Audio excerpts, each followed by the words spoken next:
টুনি, টুনি, তুই কি ঘরে আছিস?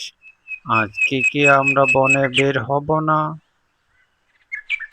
কে ডাকছো গো বাহির থেকে?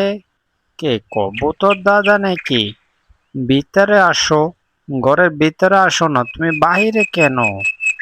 আরে কবুতর দাদা যে, তুমি বাহিরে বাহিরে কেন ডাকছো? তুমি সরাসরি আমার ঘরের ভিতরে চলে আসবে। আচ্ছা দাদা, তুমি একটু দাঁড়াও, আমি এক্ষুনি রেডি হচ্ছি। দুজনে মিলে বনের মধ্যে বের হব একসাথে। এই কবুতর দাদা যে কোথায় গেল? এই গহীন বনের মধ্যে তাকে আমি কোথায় খুঁজে পাই? যাই, ওই সামনের বনে গিয়ে দেখি, যদি তাকে পাই তাহলে তো ভালোই। টুনি যখন গহীন জঙ্গলের ভিতরে গেল, সেখানে গিয়ে দেখলো একটি আপেল পড়ে রয়েছে। সে আপেলটিকে হাতে নেওয়ার সাথে সাথেই আপেল থেকে একটি পরী বের হয়। পরী বের হয়ে টুনিকে বলল যে, তুমি আমাকে এবার জোর বাঁচানি বাঁচিয়েছ।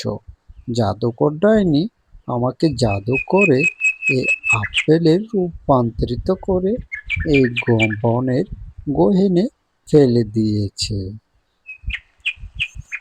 কেউ যদি কোনো সময় এই আপেলকে স্পর্শ করে, তাহলে আমি আবার আমার আগের রূপে ফিরে আসতে পারবো।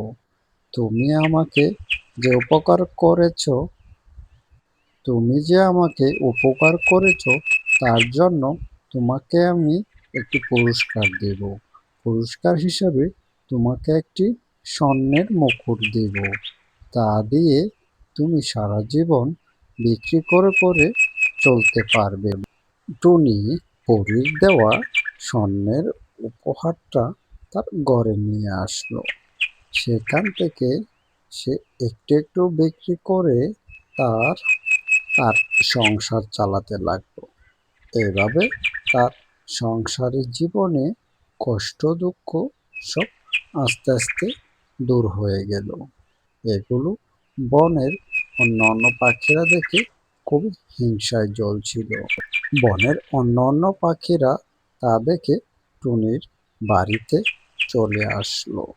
তখন টুনি তাদেরকে সমস্ত কাহিনী বলল যে, ভালো কাজের পুরস্কার সবসময় ভালোই হয়।